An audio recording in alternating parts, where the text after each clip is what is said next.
Hello y'all, I'm Victoria Hill from the Marketing 2019 summer course.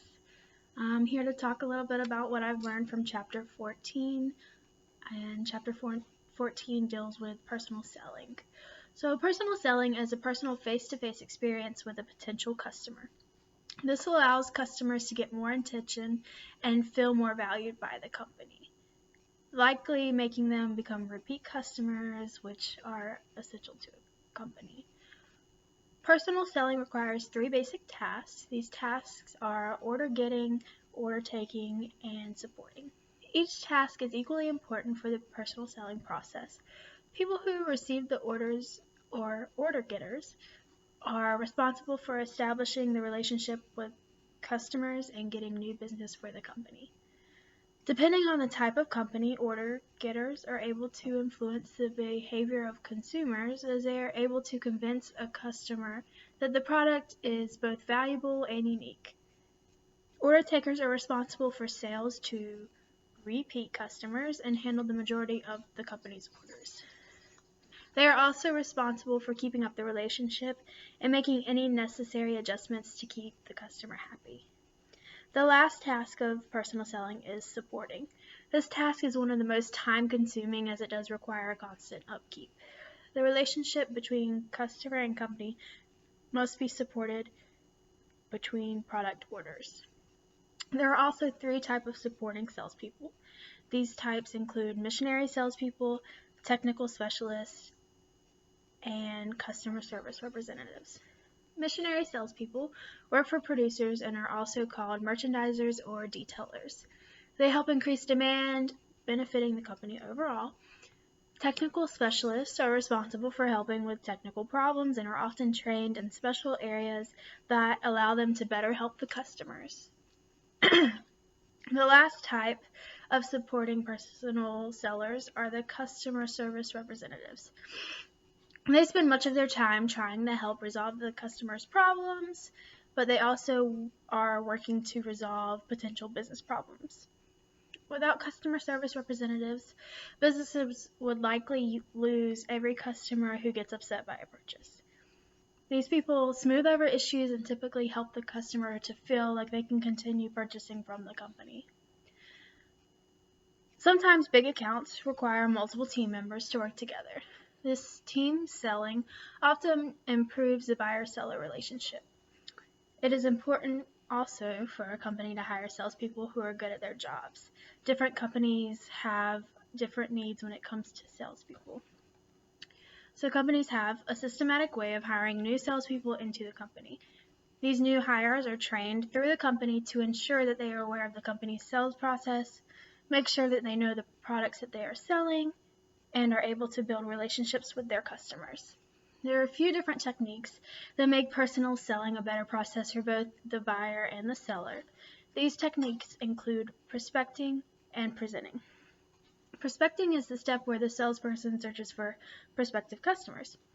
Prospective customers require a bit of attention, but it is still necessary to give the appropriate amount of attention to established customers as well.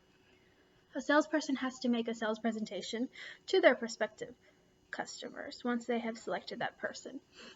This is how they attempt to make the customer realize that the company's product can solve whatever their problem is. There are 3 different types of sales presentations: the prepared sales presentation, the consultative selling approach, and the selling formula approach. Each type can be effective, but the salesperson must choose the best approach for their audience. A prepared sell approach is best used in situations where the salesperson only has a limited amount of time to make a sale. Consultative selling is a very individualized approach that is geared towards each particular customer. The selling formula approach begins with a memorized presentation and is followed with steps that help to promote a close.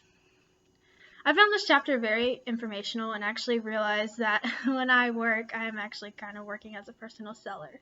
So I work as a waitress here in Lillington at the county seat. As I have thought about my approach to each of my tables, it all starts the same way. You could say that I typically follow a selling formula approach.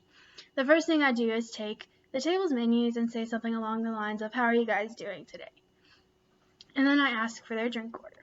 Before leaving to get the drinks, I always ask if they would like to start off their meal with an appetizer.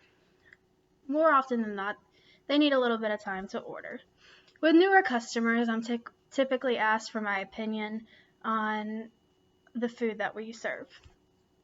So I always ask in this case, "Are you in the mood for something particular?" Because we have so much food on the menu and I wouldn't really be able to tell them any one particular thing unless I know what they're in the mood for.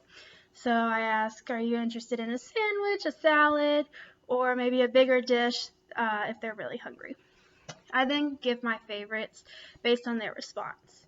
In this situation, the customer's problem is that they're hungry and have no clue what to order. While at the table, I quickly formulate a way to help them solve their problem. It is not only my job to help them order, but I am also responsible for ensuring that they have an enjoyable experience beyond just getting the food that they ordered. This step is similar to the supporting task of personal selling. Before the customers leave, I make sure to thank them for coming in, tell them to have a good night, occasionally throwing in, "Y'all come back," or "See you next time." The restaurant also works on a team selling basis. Without bartenders, kitchen staff, dishwashers, managers, and other servers, we would not be able to properly take care of our customers. We can't cook the food, pour the drinks, serve the food, and handle any exorbitant issues, all while making sure that they have the best time they could possibly have. Without the whole team, the business would fail. In this instance, team selling is necessary. From reading chapter 14, I have realized that most businesses use personal selling techniques, even restaurants.